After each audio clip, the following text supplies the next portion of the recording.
Georgia has a gauntlet coming up. If they get through this gauntlet unscathed, I would be shocked if they were not sitting at the top of the rankings. I and that was Greg McElroy the other day talking about Georgia. Dean Legge, Matt DeBerry. Are you signing up for our newsletter? The link is right down below. Make sure you're doing that today. Click the link. You can come back to the video. Um, well, if they're undefeated, they are going to be number one. I mean, are they? I mean, like let's say Michigan does not lose and has that big win over Ohio State in their back pocket. So they'd have two pretty massive wins. I'm not sure if they would have the schedule that Georgia's got in terms of the number of wins. Yeah, I agree with the take. I've said that on another video before because it looks like every team they play is going to be ranked, and in some cases ranked pretty high. But it's still too early to tell. I think, I mean, what if Michigan goes out and blows out Ohio State and Georgia barely is Tennessee? I mean, there's so many different factors that are going to go into this, but you could absolutely make the case that if they beat number 12 Missouri at home, especially convincingly, that's huge. That's a giant win. You do the same to a possible top 10 Ole Miss team. That's going to look very good. You go to Tennessee, maybe they're ranked 15 at the time in the top 15. I forget exactly who they have over the next two games, but they should be right. Do that on the road. Those are three significant wins that are going to look very good to the committee. And they're all happening at the end of the season. They're going to get credit for that. When if Georgia Tech wins another couple games, that win might look a little better than everyone thought it would. You go and win an SEC championship too, Dean. They feels like they would have to be number one. And you're not going to look at the last 2 years, but at the same time, that sticks with people too. They're the back-to-back national champions. I mean, what are we doing here? If they're still undefeated, 12-0, they have to be number one. Well, you've touched on a couple of different things, and we're not discussing the fact that they would probably be beating top 10 Alabama as their last, or top 10 LSU, one of the two. It would be top 10 if they're 13-0 of either of those two, and very possibly in the situation with Alabama, it could be top 5 Alabama. So that would be a better win than Penn State for Michigan or Ohio State, but we'll just see.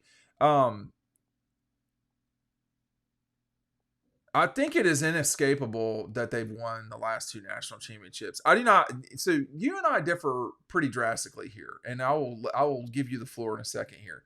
I do not think that last year should have any effect on what happens this year. And I know that you've said that you disagree with that, but you disagree. Let me be more clear here. It is my opinion that should not matter. However, I recognize that in my factually speaking, I think it does and has mattered a lot when you talk about Alabama, Clemson. People wouldn't stop talking about those two teams for such a long time. And they, were they always the best two teams? They were not always the best two teams, actually. So, in fact, they were only that a couple of times. But I think that if Georgia gets to 13-0, I do not think it's a slam dunk because of some of the stuff that you said earlier. But I think, man, it'd be really tough for them not to be number one with the breadth of the season taken into context. Yeah, and are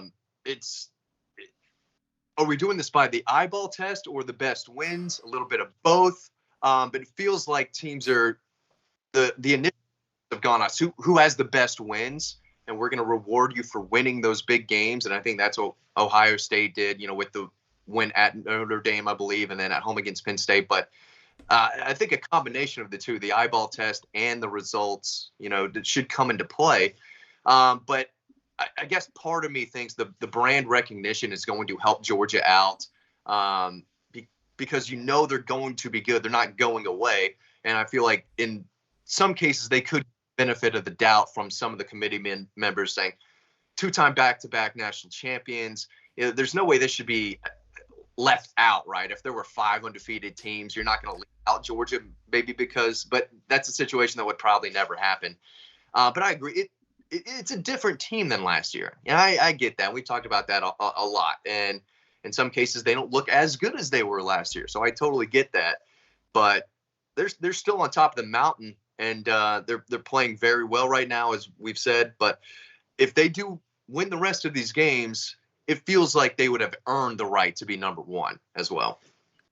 Yeah, I think that's the exact point is that what's happened this year, and for me, what's happened this year is you've got the best. If they complete it, they will be the best. What if everybody loses a game? I don't think Ohio State will. Ohio State could lose to Michigan. Michigan could just like randomly lose. I think they got to play at Penn State. What happens if all these teams sort of lose a game somewhere along the way, and you've got 12-1 Georgia, 12-1 Alabama, 12 and I think 12-1 Georgia, 12-1 Alabama. Georgia might get left out. Big 12 looks like a bit of a mess. There's all sorts of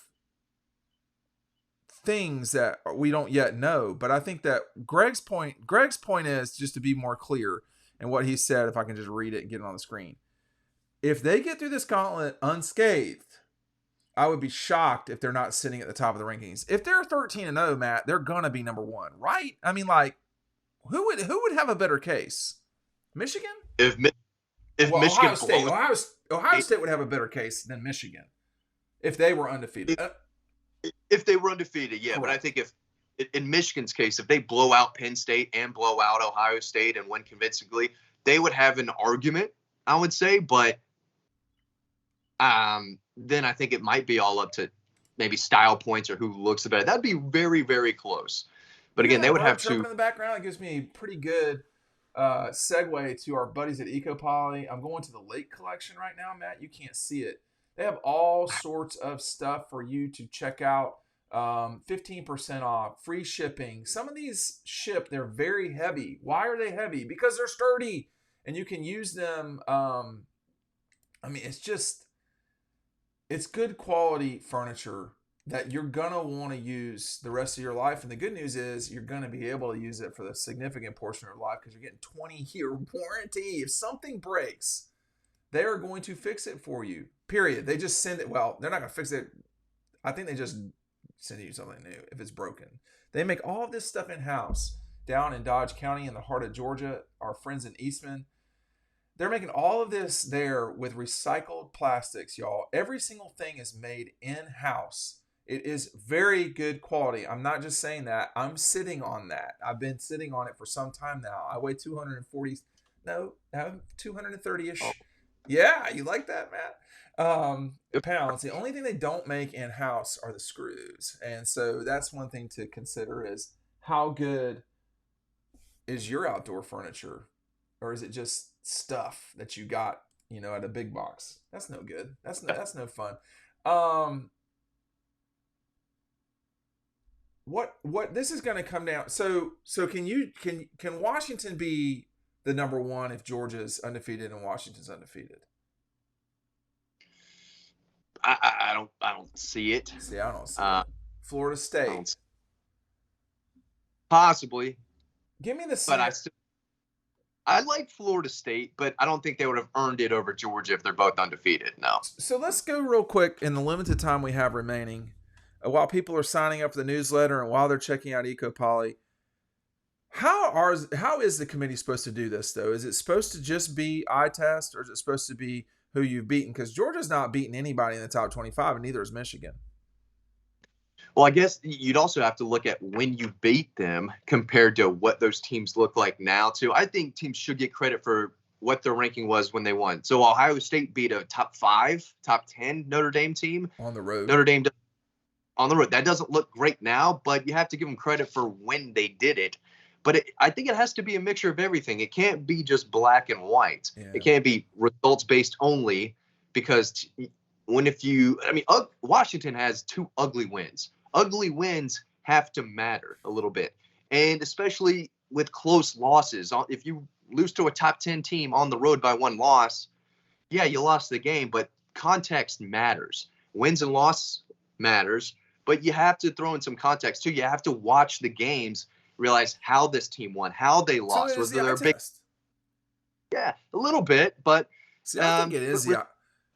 I think it's enough of the eye test with having to deal with the reality of the results. I mean, did you beat someone or not? Texas beat Alabama and lost to Oklahoma. I think the committee got it exactly right.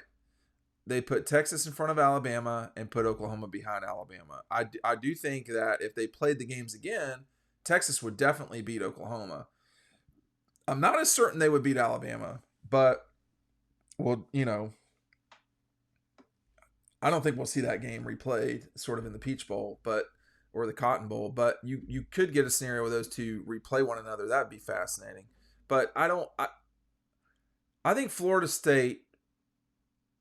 I would be very curious to know what an actual line is for Georgia Florida State, because would it be a touchdown? Would it be 4 points? I would say like Georgia 5.5, Georgia 6, -6, something like Because that. why though? I mean, are you saying, well, they barely beat Clemson, who is not good. They barely beat Boston College, who is bad. They what are you going with on that front? I think they're a good team. I just think Georgia, just how I see it, the game being played out, I think Georgia could win that by 7 points. Two really good teams. I like Florida State, and they do have some ugly wins themselves, but they're talented and they're tough to handle. And they've got it on both offense and defense. They've got a quarterback who can make big plays. He's not an NFL prospect in my mind, Dean, but he's good enough for them to win some big games. And you have to have 5 teams in the top 5 or 4 teams in the top 4. I think they're absolutely playing like one of those teams. Oh, I think so too. Yeah, but like when you look at the Duke game and you look at like Florida State's win over LSU was a great win, but that should not have happened like that. Like LSU collapsed. I don't know what happened in that game, but they did.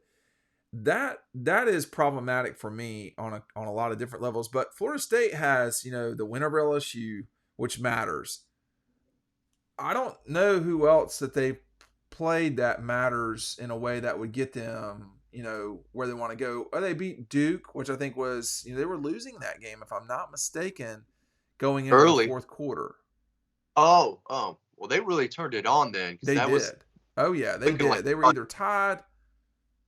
Oh, they were losing. They were losing 20-17. They scored 21 points unanswered in the fourth quarter. Now the quarterback got hurt, but they beaten LSU, Southern Miss, Boston College by 2, Clemson on the last play of the game in overtime. They throttled Virginia Tech, who I think is decent, not good, decent. Then they throttled Syracuse before fourth quarter comeback against Duke, and then they beat Wake pretty solidly. They don't have a lot left.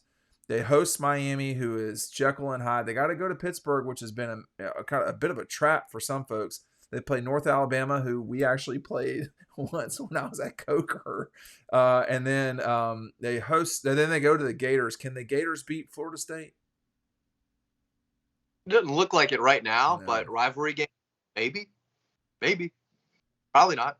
Yeah, I don't think so. I mean, Georgia's got the toughest work ahead of them, to me. Yeah. And I think that's – go ahead, Matt. They get through this stretch unscathed. That would be very, very impressive. And I think it's going to happen. Oh, okay. We'll end it there. Thank you, Matt. Very good.